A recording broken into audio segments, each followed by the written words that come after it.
Hello, everybody, and welcome to the Smart Policing 101 webinar, which is sponsored by the Bureau of Justice Assistance and CNA for recently funded smart policing sites.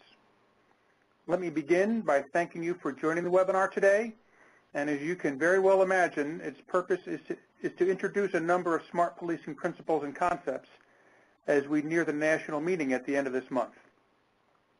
I should take care of a few details before we begin with introductions today. This webinar is scheduled to last for about 1 hour. It is being presented in a presentation software called Prezi. I'm not sure if you're familiar with it, but this is actually the second time that we have used it here at CNA, so please bear with us if we have any glitches or anything. It's intended to be a somewhat interactive webinar, so there are several points at which we'll stop and ask our participants to talk and chime in on a couple of questions. I certainly hope that you'll participate when that opportunity presents itself. If you don't do that, and if there's something that you want to say, there should be a chat facility available. So please feel free to use that and pose any questions or thoughts or suggestions as we go along today. We will, as we do at the end of every Smart Policing webinar, we will send you an evaluation and ask you to complete it on how it went and what suggestions you have, not just for how we present these webinars, but for topics that we may present in the future. So we hope you'll do that. I want to thank Vivian Elliott and Zoe Thorkelson for providing the technical backup for getting this thing up and running. It's very much appreciated. I want to thank our subject matter experts, Hildy Sizo, Mike White, and Tom Woodman Sea, who will introduce themselves in a minute. So with those few comments, I'll get started with it. Introductions. My name is Chip Coldren. I'm the SPI Project Director at CNA. I'm temporarily on leave from Governor State University, and I'm actually working full-time at CNA on smart policing and several other projects. Hildy? Hi, I'm Hildy Sizo. I'm the Senior Subject Matter Expert with Smart Policing. I particularly focus on issues related to collaboration and outreach to stakeholders and communities, and I'll be speaking in more detail in just a few minutes. Thank you. Tom? Hi, this is Tom. Can you hear me? Yeah. We can hear you. Okay, sorry. My name's Tom Woodman Sea. I'm a lieutenant with Madison, Wisconsin Police Department. I've been a police officer for 23 years, and some of my background includes a patrol officer. I was an undercover officer in our narcotics unit for a little over 2 years. I was also a detective for 13 years prior to becoming a lieutenant. I was a member of our SWAT tactical team and as well as a negotiator later on in my career. And recently I've been the lieutenant of our training academy and our training division. And then I oversaw our special investigations unit and gang unit, which implemented smart policing strategies and used a focused deterrence model. And I'm currently a lieutenant of our West District operations. So I'm glad to be here. Thank you, Tom. Mike White?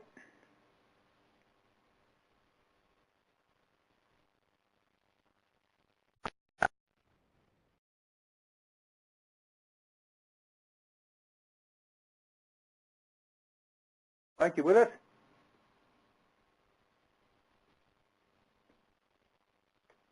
Okay, well, let's move on. I have a list of participants here that I'm looking at, so if you don't mind, I'd like to ask each of you just to introduce yourselves briefly so we know who's joining the webinar with us. Let's start with Avichai. My name is Avichai Dekin. Can you hear me? Yes, yes. My name is Avichai Dekin. I am a sergeant with NYPD, and I am in the research and evaluation group. Okay, thank you. And Kristen? Hi, can you hear me? Yes, I can. Okay. Yes, hi, Kristen Miggins. I'm an analyst with Chula Vista Police Department. We are just getting started on our analysis, so right now working on pulling together calls for service and offender information. Great, thank you. Wynn? Hi, can you hear me? Yes, we can. Hi, I'm Wynn. I'm from the Brooklyn Park Police Department. I am the project coordinator. We're working on collective efficacy and crime hotspots. And then I have another person joining me today. Hi, I'm Lieutenant Marcus Erickson with the Brooklyn Park Police, also working the night shift currently and in charge of kind of rolling out our collective efficacy project on that shift. Welcome. Charlotte Gill. Can you hear me? Yep. Excellent. Hi, this is Charlotte Gill. I'm from George Mason University in Fairfax, Virginia, and we are the research partners for the Brooklyn Park project. So we're also working on building collective efficacy in hotspots of crime in Brooklyn Park. Very good, thank you. Chris Fisher.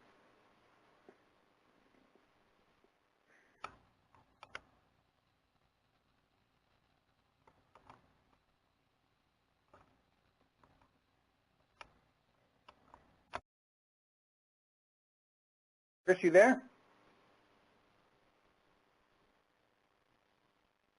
Okay, how about Gabrielle?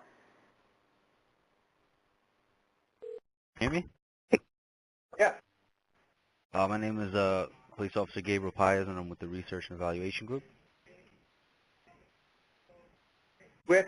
Excuse me, this is the conference operator. How may I assist you? We received a signal for assistance. No help needed? It must have been an accident. Okay, I'm sorry to disturb you. No, we don't require any assistance. Thank you. All right, thanks. Gabriel, what department are you with? With the NYPD. Great, thanks. And is Chris there, do you know, or are you on a separate line? He's on a separate line, but yes, he's here. It didn't work. Okay. You hear me now? Oh, okay. Yeah, I don't know what changed. So Chris Fisher, the Director of Research at the NYPD. Very good, thank you. And Gary?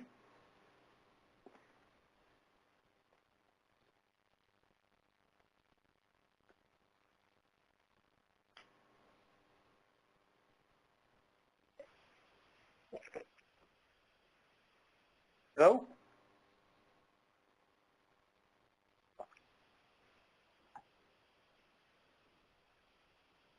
Okay, so I think we're going to have a kind of a free-for-all here. I've got 6 people identified as call-in user 1, 2, 3, 4, 5, and 6. So just please, if you're on the line and you haven't been introduced yet, please introduce yourself briefly.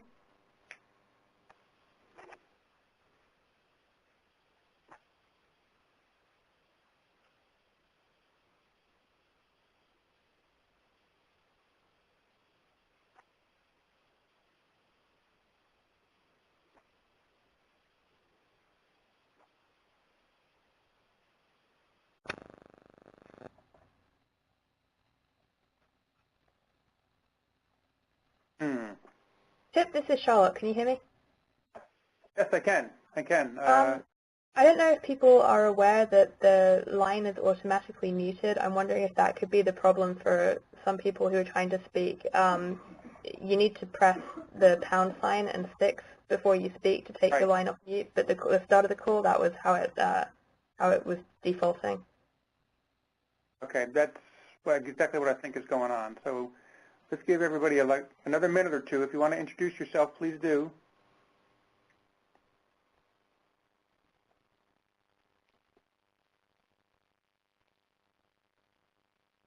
This is Gary Ficacci. Am I coming through now?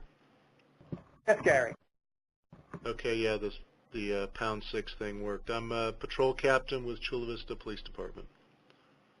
Very good. Welcome. Thank you. Hi, Chip. Can you hear me? Yes. This is Mike White. I'm an associate professor in the School of Criminology and Criminal Justice at Arizona State University, and I've been involved with the SPI since it began in 2009, first as a research partner for the Glendale site in Arizona, and then since 2011 as a subject matter expert. And I've been here, and the pound 6 thing, it does work. That's how I was able to speak. Thanks. Very good. Anybody else? Okay, I actually think we should probably get going here. So I'm going to move on to the next slide, Zoe, if that's okay.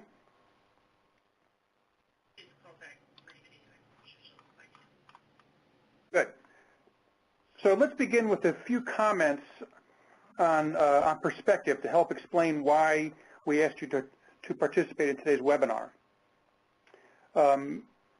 SPI, has a focus on both research and police operations, and we like to talk about narrowing the gap between the two.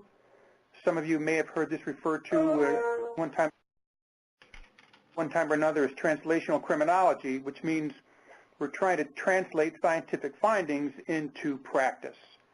So a lot of what we do with smart policing is working on that very issue.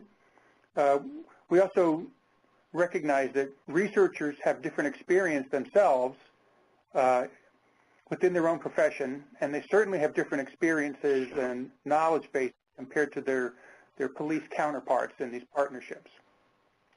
And we also understand through many, many years of experience that narrowing these gaps is not an easy task. It requires a lot of focus and effort, and that's primarily what BJA and CNA do in smart policing. There's a lot of things to help narrow the gap, and as I say in the next bullet, at least bring people into the same chapter if they're not on the same page.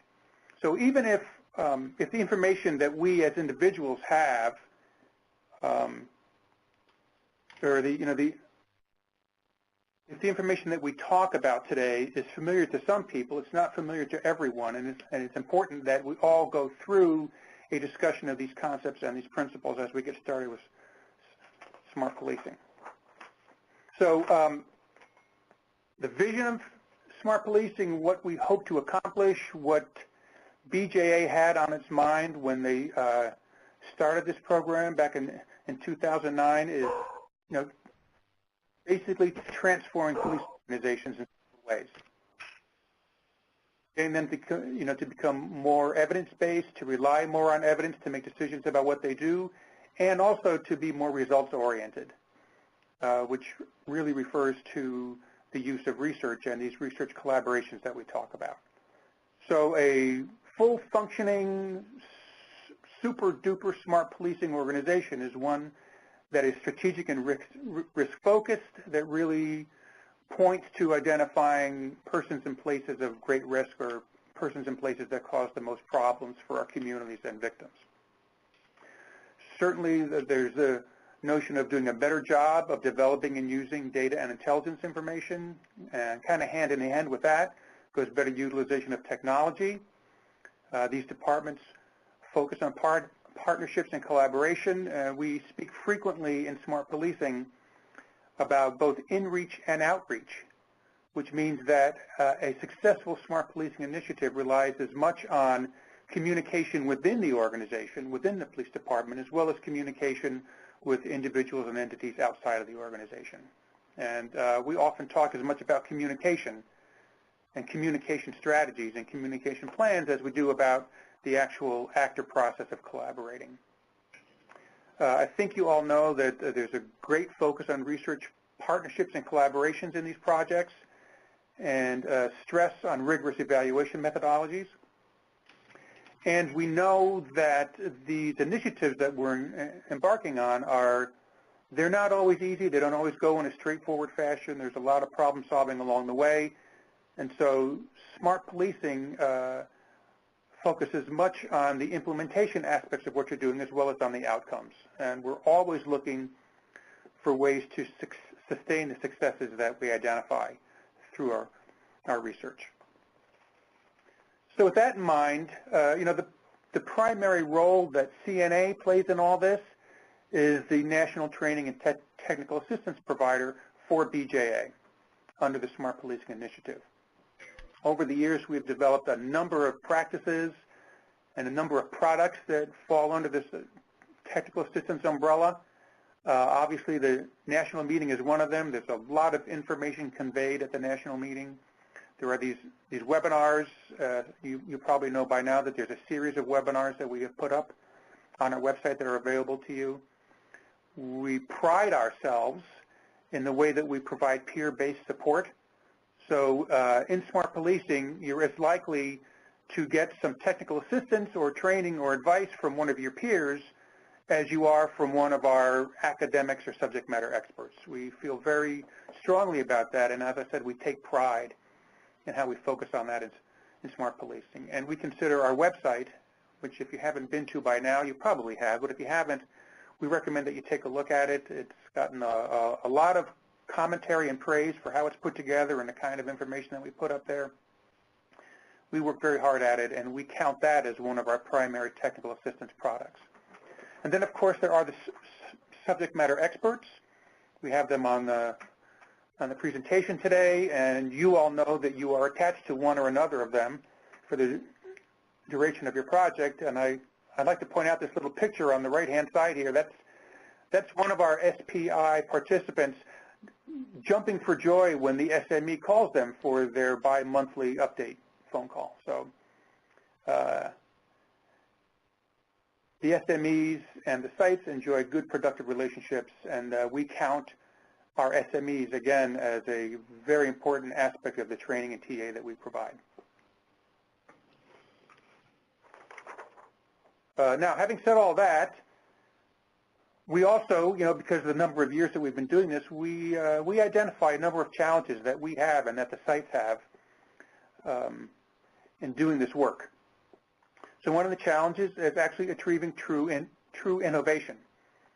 Some of the smart policing projects that are funded have very good intentions for being innovative, but when push comes to shove and when they encounter internal constraints and obstacles, they revert back to what they used to do. And so some of the work that we do is working with these projects and with these police organizations to get them to stay on the path of innovation.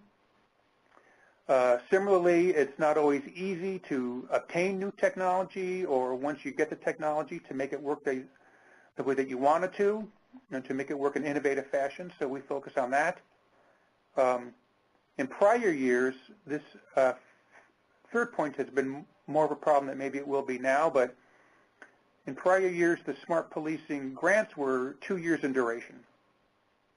And that is precious little time if you're actually trying to build something new and implement it and test it, and then get it integrated into police operations. So BJA has now extended the grants to 3 years, and they've actually increased the amount of funding for the grants. But I still think that 3 years is, for many initiatives, is a short time in which to get all that work done. So that's an ongoing challenge that we have. Implementing rigorous research designs in the field in police organizations is a challenge. We recognize that. Once we identify something that works well and that works efficiently, actually getting that integrated into the organization is another, probably one of the biggest challenges that we face in smart policing. And you will see as you continue on with us how much attention we pay to this particular issue. We would like our sites to be conducting more cost-effective analysis. That happens very little. Those of you that know him, Anthony Braga and some others just produced a paper that looked at policing research over the last 25 or 30 years, and their conclusion in that paper was that there's precious little cost-effectiveness analysis and evaluation of police effectiveness. So we stress cost-effectiveness analysis as well. And this last point is something that we accept as a challenge at BJA and CNA, which is when the smart policing initiatives produce good results and produce positive results, our challenge is to get that information into the right hands at the right time so people make good use of it. That's back to what I spoke about in terms of translational criminology earlier on. That's the big task that we have. So let's stop here for a minute. I want to ask a couple questions and start to generate some conversation. I'd like any one of the sites to talk for a minute or two on how you see the potential for innovation embodied in the work that you're doing. What are you doing, or what are you proposing to do that you think is innovative in policing? So who would like to volunteer at this point?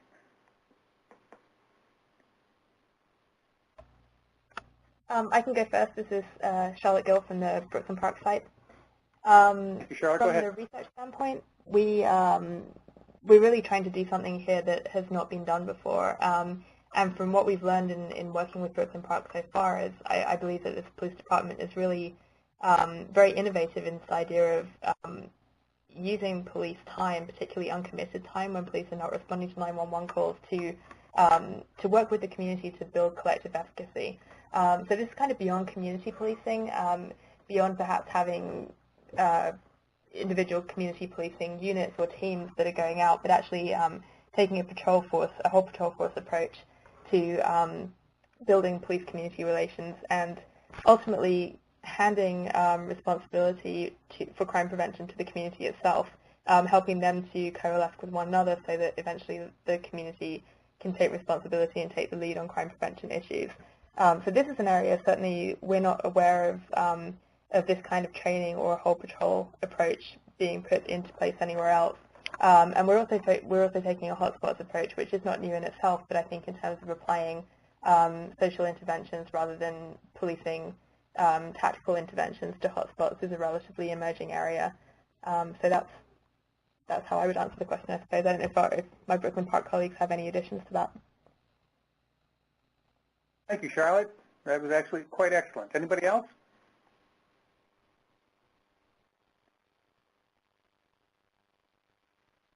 So how about if I put my my friends from Chula Vista on the spot for the second question on this slide, because I know you've been through your first site visit with BJA. Would you mind taking a stab at this question about what you're doing for sustainability?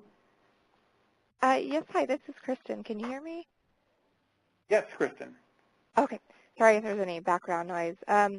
Well, we're focusing on domestic violence, a focused deterrence program, and I believe it has been done in the UK and in High Point, North Carolina, but we're contributing as sort of the evaluation part of it as well. We're going to use a quasi-experimental design with the deterrence program, and like I said, right now we're very heavily involved in the analysis part, sort of getting our groups together of offenders. So right now, that's been my focus is just working on calls for service and arrest and crime report data to figure out which groups these offenders are going to go in, and the rest of the group is looking at how we're going to implement the design. But the focused deterrence program has been done at High Point, North Carolina, but they're they weren't grant funded, and so they weren't able to do the experimental design that we're hoping to contribute. So if you do this and it turns out to work well, how do you think it will be sustained within the organization? Well, we're hoping that the the reduction in calls for service, that's essentially what we're hoping for. Because of that it would be a cost benefit to keep the program around as long as we're able to keep the calls for service down by using the focused deterrence program. Okay, great. Thank you very much for that. Let's move on so we don't get bogged down too much in time. So at this point, I'm going to briefly discuss three of what we call key components in smart policing and try and bring these to life a little bit so people understand what we mean when we say these things. And then I'll turn this over to Tom in a few minutes. So one component of smart policing, which is actually something new, is the development of action plans. And since Chula Vista has been through its first site visit, they've actually completed and submitted an action plan already. But the thing that I want to say about the action plans is even for sites that are quite sophisticated, maybe have been practicing community policing or problem-oriented policing or intelligence-led policing, or have had strong research relationships over many years, there are still problems that come up and obstacles that occur along the way that people didn't anticipate and that they might have anticipated if they were more foresightful at the beginning. So what BJA has done is now, placed a recommendation on the funded sites that they produce an action plan, and then that action plan be a review and approved, and if it's not approved, they could actually withhold funding from the site. Nobody really expects that to happen, but that's the way the federal government works. And so the action plans that you're working on cover several of the areas that we have found to be potential trouble spots along the way through smart policing implementation. One of them is the research partnership itself. You can imagine that across 33 different or 35 different agencies that we've worked with, the relationship established between the police organization and the researcher can be anything from perfect to pretty good to so-so to terrible. And all those things have happened in smart policing. Clearly, we cherish and we nurture these relationships, and so we ask in your research plans that you focus on actually how you see that relationship forming and how you see it going. As I said before, sustainability is an issue. I'm going to comment more on that in a few minutes. But we do ask you in your action plans to comment on how you're preparing for sustainability. We envision the role of the researcher to be more than just the outcome evaluator. So we ask you to talk about what is the early and pre-implementation planning and analysis that's going on with the research partner. How do you envision planning for the interventions that you're going to put in place? And what do you envision the final report to look like? So you're probably all pretty familiar with this right now because you're working on these action plans as we speak. And we will actually focus on them at the meeting at the end of this month. Here we are back at sustainability. The point I like to make about this is that we view sustainability as an outcome, just as you would view crime reduction as an outcome, just as you would view organizational change as an outcome. We ask our sites and we stress with our sites that they view sustainability as an outcome. And if it's laid out as an outcome, then there's a clearer path to planning for the achievement of that outcome. Another thing that we've learned, probably more often than we should, as in we've learned it over and over and over again in our sites, is that you can never communicate enough about what you're doing. So the sites that do a good job with sustainability are sites that communicate frequently in several different formats to several different audiences. Some even have very detailed communication plans that they put in place to ensure that these things happen. Some other examples of how our smart policing sites work towards sustainability include they've actually included some smart policing principles in their officer performance evaluations. They've done some really interesting and nice outreach in terms of seminars and workshops with other agencies in their region to explain what they're doing with smart policing. There's a lot of work going on in enhancing crime analysis capabilities, and that's probably one of our biggest TA products that we offer. And there's a number of our sites that are actively working on realistically incorporating evidence-based practices in their agency policies and procedures. So it becomes part of training, it becomes part of advancement and promotion and those kinds of things. And next is the research collaboration itself. Many of our sites get involved in developing new sources of information, working with information databases and sets that they have not worked with before.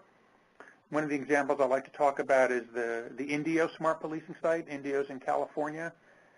There's a researcher there working on a predictive model that has truancy as a leading indicator for burglary, and it's actually held up fairly well over the past few years.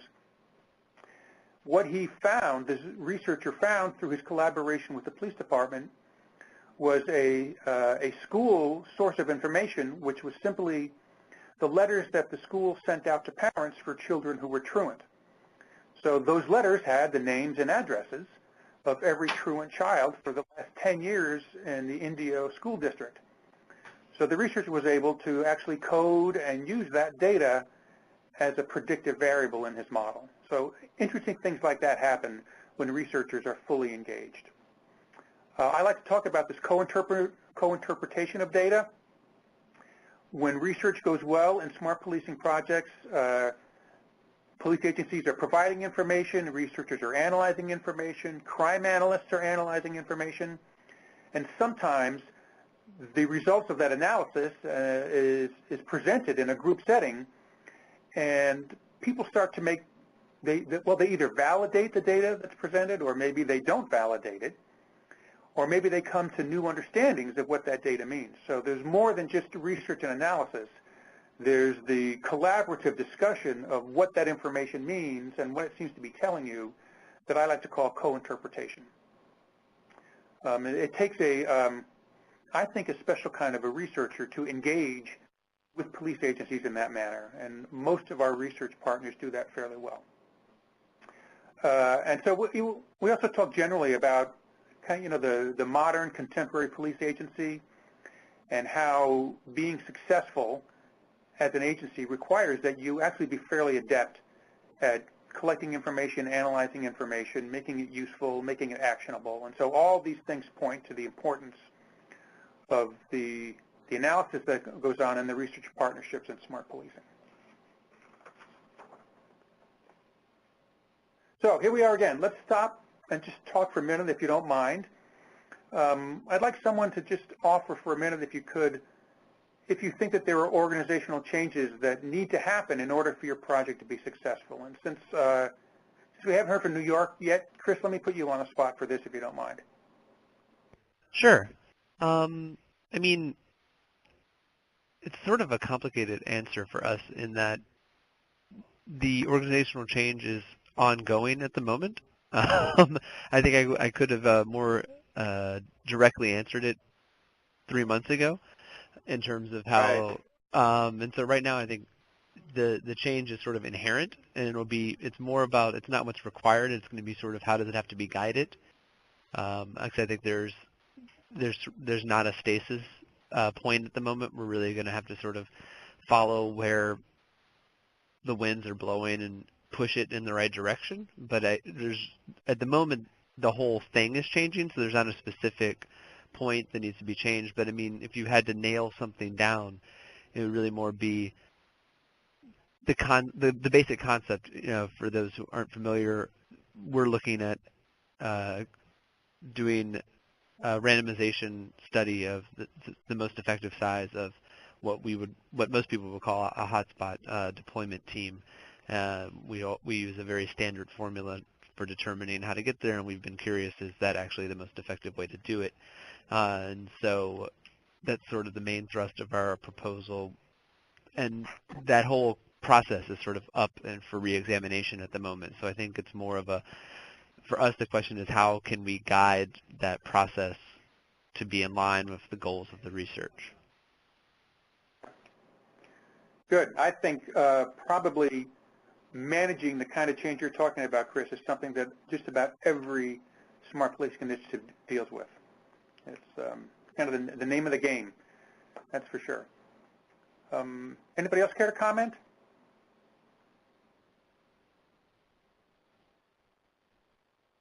So I'd like to ask, because we have a unique situation here in which each one of the 3 new sites has a research partner that is not necessarily local. So I'd like to ask just how you've been talking about that and how you plan to manage that situation during the course of your project. And Charlotte, I'm going to turn it back to you if you don't mind. Sure. Yeah, we actually have some experience of this from some other grants that we've been working on here in the Center for Evidence-Based Crime Policy. We have a long-standing relationship with the City of Seattle, which is about as far away from Fairfax, Virginia as you can get.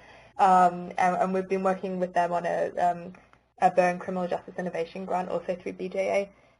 So I think in terms of going forward with Brooklyn Park, many of the lessons that we've learned from that process will be useful. Obviously, we intend to travel to Brooklyn Park as frequently as we can. We'll be going there in May for the first time to actually see the place and get to meet everybody in person. One of the things that I think is going to be crucial for our project specifically is for us as the research partner to understand just what the environment is like in the city in terms of visually inspecting the hotspots and understanding what kind of issues are there, what kind of environmental factors are driving hotspots of crime. Obviously not being directly familiar with the location, that's going to be a really important early step for us. And then I think, in terms of being further away, technology definitely makes this easier. What we've already spoken about doing with Brooklyn Park is having regular bi-weekly check-ins between myself and Wynn, who's our project coordinator locally, just on the phone, or we can use Skype and other video conferencing as necessary to make sure that we're regularly in touch with each other, even if we can't be there. So I think those are probably the main strategies right now that we have in mind that we'll be using to keep in touch with each other. But I do think that being able to spend some time there and really getting to understand the specific crime issues that are being faced by the city is a really crucial part for anyone who's not coming in with an innate understanding of the location. Yeah, okay. Thank you. Thank you very much, Charlotte. Chula Vista, could you comment on this briefly? Because I know you've actually been engaging with your researcher already. Yes, this is Kristen again with Chula Vista. We've been in contact with our researcher quite a bit. We had, I think, 3 or 4 different webinars, not webinars, I'm sorry, like webcasts with our group and her prior to her coming out here for the SPI site visit. And I believe we just scheduled another date for her to come back in May.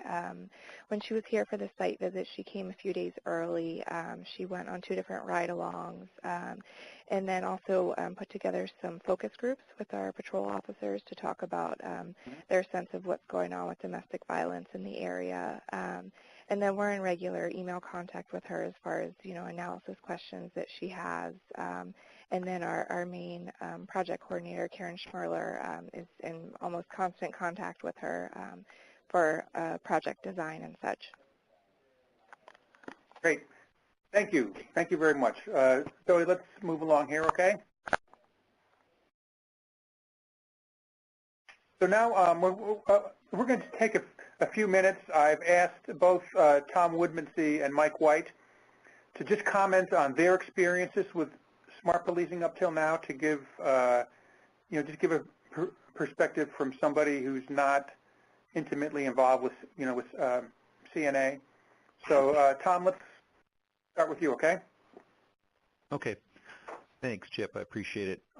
What I'll do is just give a brief overview of my perspectives and experience from implementing smart policing strategies, and I can speak upon primarily my organization, Madison, Wisconsin, but I've also had some experience on the East Coast. I've spent some time in High Point and some other agencies in the Midwest. The one thing that I found universally consistent is that there's reluctance to innovation or organizational change implementation within the law enforcement culture.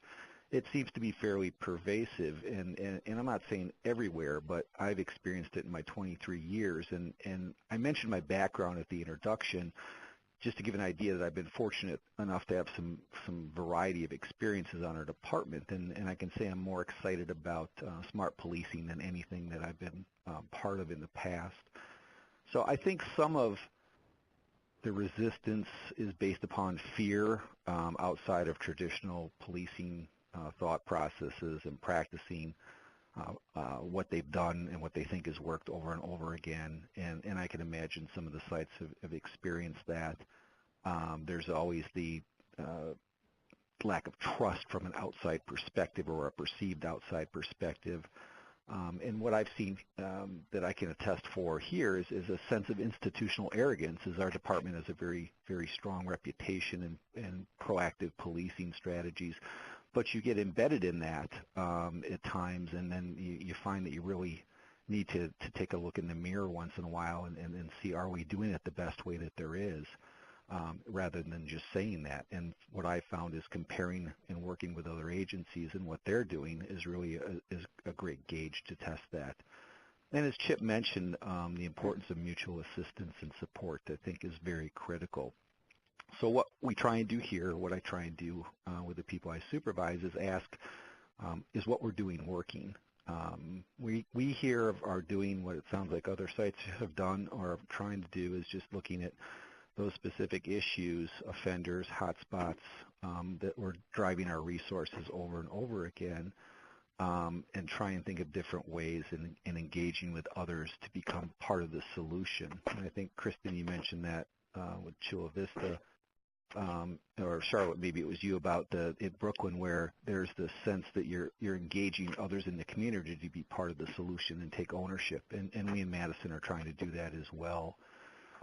So I think it's a big challenge, but I also think that there is a momentum occurring here. And Chip, you talked about sustainability.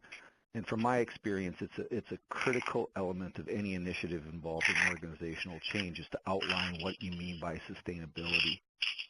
What we did here in Madison for our focused deterrence model was to identify the stakeholders, all the way from judges down to Department of Corrections, to people in the community, and invested in them and let them become part of the solution and part of the process from the onset.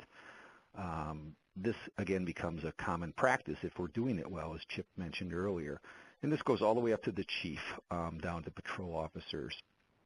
So what we've done here also is the communication element. I think I've done over 100 presentations, both internally and externally, on our model, and we've actually done several conferences, but we've also communicated to just not our stakeholders, but people, well, I guess they're all stakeholders when you really break it down, from the prosecutors to Department of Corrections to Rotary clubs. And there seems to be a nice momentum here where we're actually being asked to do presentations on what we're doing here from agencies and organizations that we wouldn't have assumed would be even interested in hearing about it. So I'm actually seeing what I think is a clear paradigm shift in thinking and practice that seems to be spreading here. Even some of the old school veterans that we have approached me in Madison and have told me openly that they're tired of doing things the same way and are very excited about smart policing initiatives that we're trying here. They're tired of arresting people over and over again and seeing no impact. So some of the original opponents, when we introduced our concepts, are now becoming advocates for this, even command staff. And I think every agency might have some of that you're going to have commanders that are reluctant for the change. What I'm seeing now is some of those who were reluctant are now becoming almost as if they were part of the groundwork for the momentum change. So, and finally, I'll just comment again on the importance of the research and the validation, especially in the law enforcement culture. I didn't mention that I also was in charge of our crime analyst unit, and that was an interesting experience for me because of the perception by some officers that the analysts were trying to direct them how to do police work. And we're slowly and surely doing better with that kind of mentality and seeing the benefits of that. But what I found here is if you can show documentation on the effectiveness, whether it's a reduction in calls for service, fewer arrests, whatever it might be, even staffing impacts, it really goes a long way. So I'm in a position right now where I'm really confident that we're headed in the right direction here, and I'm seeing it with other agencies as well. So I'll certainly answer any questions if you have them, but thank you. Very nice, Tom. Thank you. Mike? Hi, can you hear me? Yep. Great. As you can see on the slides, I think, when you look at the SPI from the researcher's perspective, the key word for me that I like to convey is opportunity. And you can see there's a range of different opportunities that are listed here. And regardless of, a researcher's seniority or experience, I think at least one or more of these are relevant for someone who's very experienced, as well as for someone who's just kind of brand new and is maybe working with an agency for the first time. So the first opportunity that I've listed is that what we've seen with the SPI is that it represents an opportunity to extend relationships that already exist. And we've seen this in Philadelphia, Boston, Lowell, Reno, where the research partner and the agency have worked together before in the past, and in some cases for many years. And the SPI really represents an opportunity to extend that and to ask new questions, to try new things, and really push the boundaries of some research questions and strategies. Kind of at the opposite end of the spectrum of that is the second opportunity, and we've seen that the SPI has represented an opportunity for a new relationship to develop. That is, a law enforcement agency and the research partner haven't worked together before, and this is kind of the first time, and it represents a foundation. We've seen that in Frisco, Texas, Pharr, Texas, Savannah, for example. And in many of these cases, what's been rewarding is we're seeing that the relationships that started with an SPI grant are lasting beyond the duration of the grant.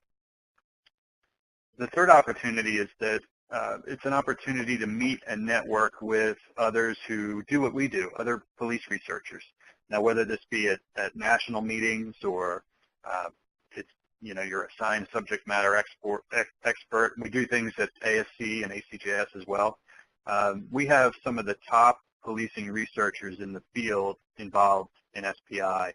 Chip mentioned Anthony Braga, Jerry Ratcliffe is involved, John Clofus, Craig Uchida. So SPI represents an opportunity to network and to meet those folks. It also represents an opportunity to meet and network with DJA and other federal agencies, whether it's the COPS office or NIJ. Some of the research partners that have been involved in SPI have long histories of grant productivity and success, but others are new to the game.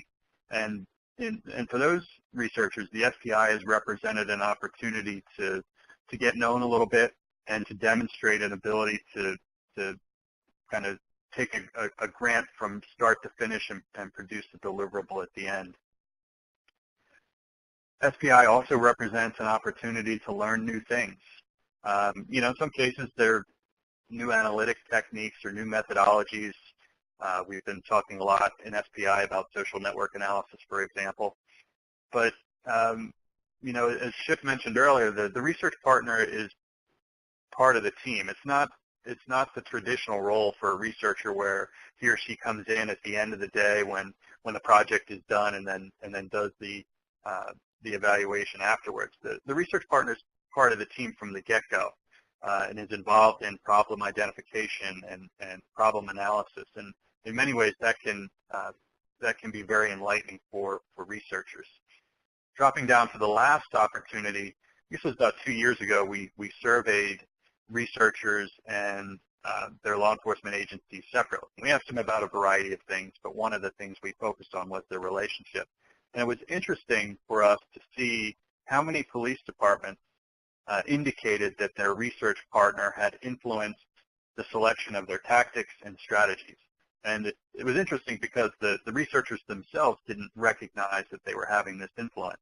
So again, this was another example of the researcher not being the Monday morning quarterback coming in after everything's done, that the researcher is part of the team. And then last, the SPI represents an opportunity to contribute to the growing evidence base on what works in policing. We're very conscious of moving the field forward. There's a heavy emphasis on rigorous methodology so that we can be confident in the results that are produced. In fact, we've been ranking our sites on the Maryland Scientific Scale in order to promote rigorous methodologies that we can be confident in. And it represents an opportunity to be a part of that moving forward of the evidence base on what works and what doesn't work in policing. So that's all I have, and I'd be happy to answer any questions. Thank you very much, Mike. We're actually going to kind of move along here. We're getting close to the end, and we have some important stuff to talk about. So let's just give a couple quick examples of what really happens under the name of technical assistance in smart policing. So As I mentioned before, there's a number of peer-to-peer things that we do through the SMEs or through actual site-to-site events that take place where one site will visit another site. We've had an occasional, like a regional or a topical meeting where several sites will come together to talk about a particular issue. We firmly believe that we won't do anything in the name of technical assistance if it's actually not requested by the sites or if it's not viewed as being helpful to them achieving their outcomes. So we don't do it just for the sake of doing it, that's for sure. And we like to talk about this community of practice idea, that it's, it's well and good to be working with each individual site and helping them be successful and providing them any assistance they need. But what any one site is doing is of great value to a number of other sites. And actually, we have hundreds and hundreds of police agencies registered on our website who very much value what they learn from the funded sites. So we'd like to talk about and promote this community of practice under technical assistance. So here's an example. When Boston produced its first smart policing report on their safe streets themes, Memphis picked up on it and actually hosted a site-to-site exchange where several officers from Boston came down to Memphis and spent a day with them, working with them, and comparing strategies, comparing notes, and that was actually quite a successful event. I think we have a quote from an officer that evaluated that event on the next slide. Here we go. So this is actually a quote from a Boston officer. And Boston was the one that went down there as the expert, but what happened was the Boston officer actually valued quite highly the information that he picked up from the Memphis officers down there. Let's go to the next one. So here we had, a couple months ago, a workshop with 6 sites who came together to talk about the sustainability issue. And actually from that workshop, we developed several practices and principles around sustainability. We thought that was a very, very productive workshop.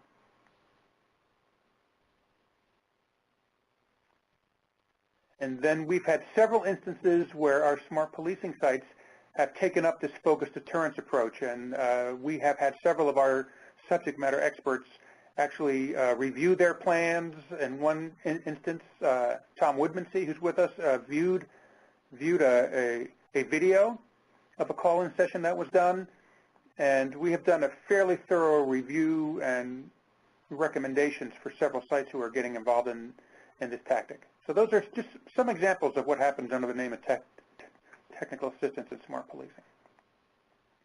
So I think at this point, we're going to turn it over to Hildy Sizo, who's been waiting patiently in the wings to talk about our upcoming national meeting. Thank you, Hildy. Thank you, Chip. Can you hear me? Yes, we can. Okay, great. I'm going to switch gears a bit and talk specifically about the upcoming national SPI meeting that we hope all of you are attending. We want to talk a bit about how you're going to benefit from the experience and what you need to do to actually prepare. Now, there are going to be a number of SPI sites coming to this meeting, but the first day on April 29th, which begins at 12:30 on that day, is devoted entirely to you, the 3 new SPI sites. Then the next day we'll have 8 additional sites join you, and then the third day it's your option to join or not, and we'll be focusing specifically on the progress of the Phase 4 sites and how they're doing with their SPI projects. But let's talk about the purpose of the national meeting for just a moment. It's really an opportunity to delve very deeply into a number of areas. First, you will have time to focus on your SPI action plan, no matter what stage of development that plan is in. So, for example, Chula Vista, which has already developed their plan, you may learn you want to define or refine or revise some sections of it. The other sites, New York and Brooklyn Park, you're not very far along on your plan. You might learn some things that will help you get started and get farther along on your plan, and also it's an opportunity to get some input and feedback. Second, we'll discuss the research partnership identify what it is that makes those partnerships successful for previous sites. Third, we'll be focusing on issues of sustainability. You've heard quite a bit about that, and you're going to hear more.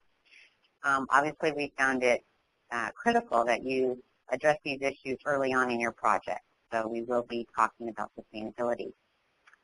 There will also be many opportunities for networking with others that are engaged in smart policing.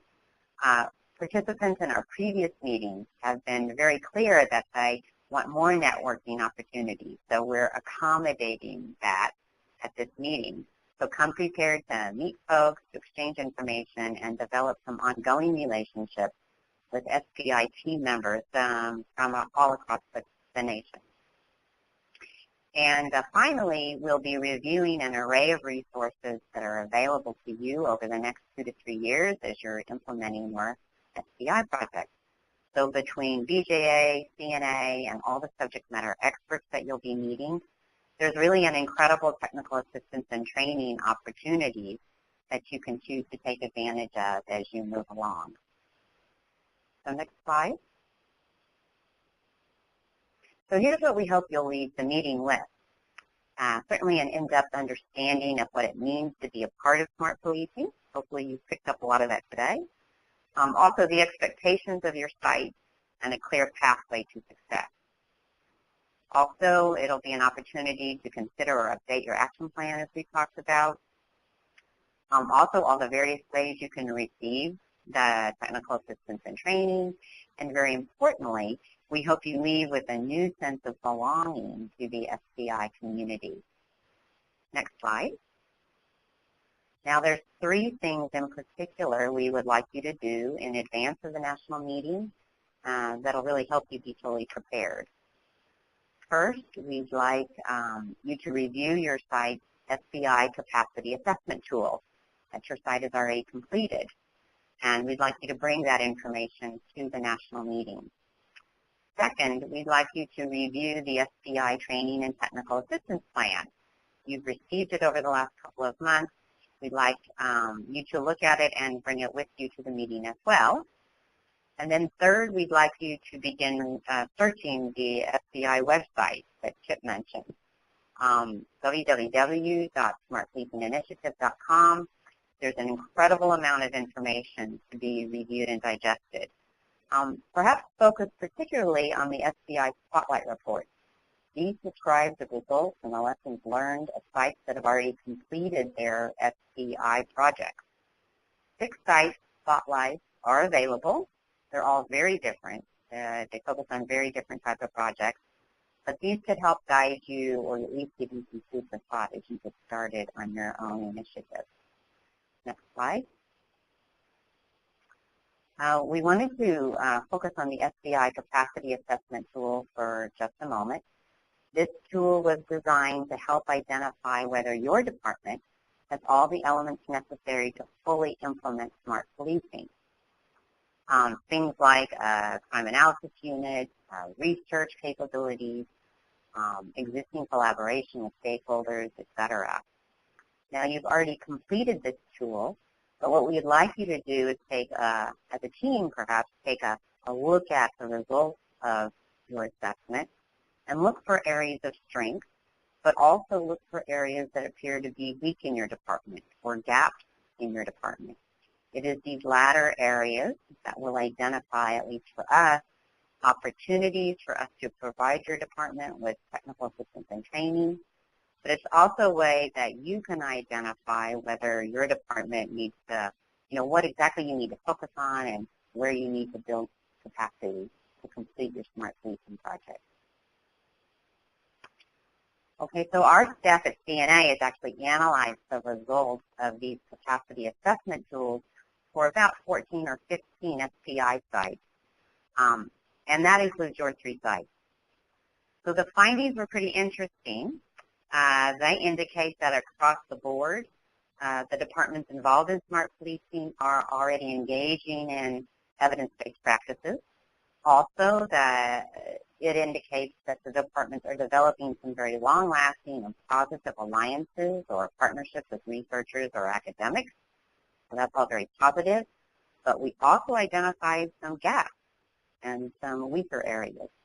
Departments seem to have little internal capacity for conducting evaluation research or any sort of rigorous evaluation.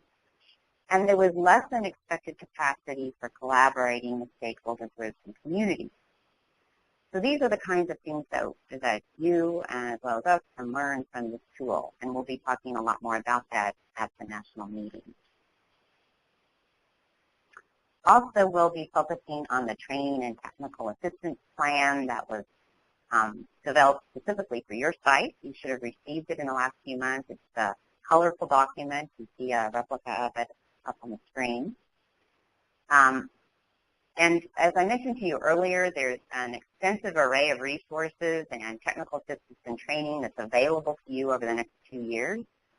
And this TPA plan actually documents for you exactly what type of assistance is available, and based on your specific project and your specific needs in your site, what webinars or national meetings or peer-to-peer exchanges and what type of reports you should consider reviewing or participating in as you move along in your project.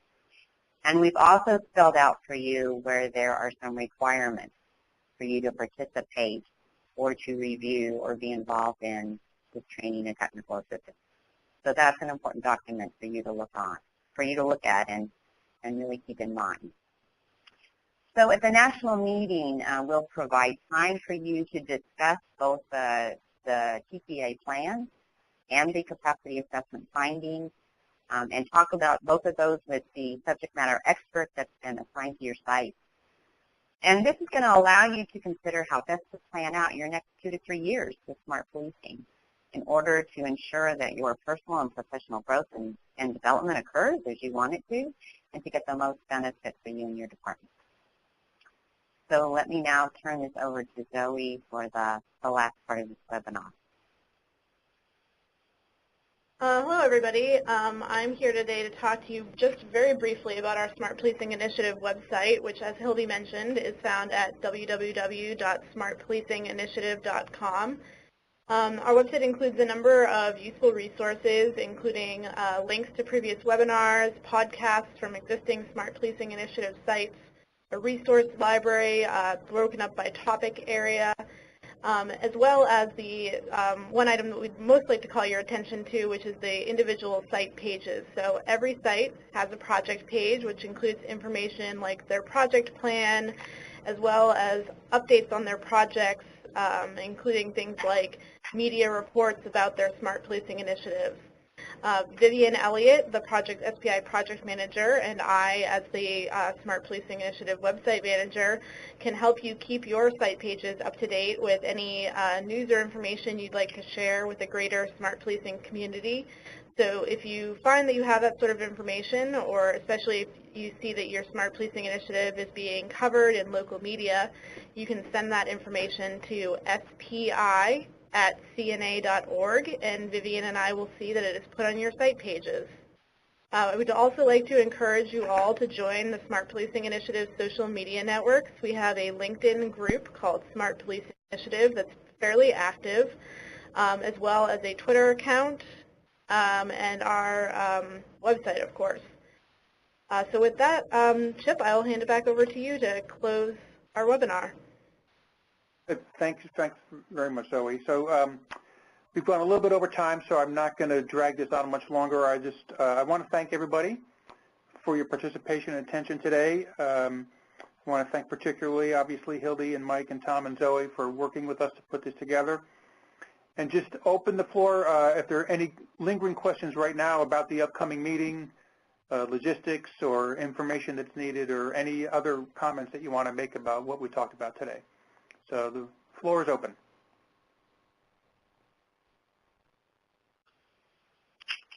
Okay, that's fine. We'll see everybody in a few weeks at the national meeting, or most of you, I guess, in a few weeks at the national meeting. And again, I thank you for your time today. I guess we'll sign off, okay? Thank you.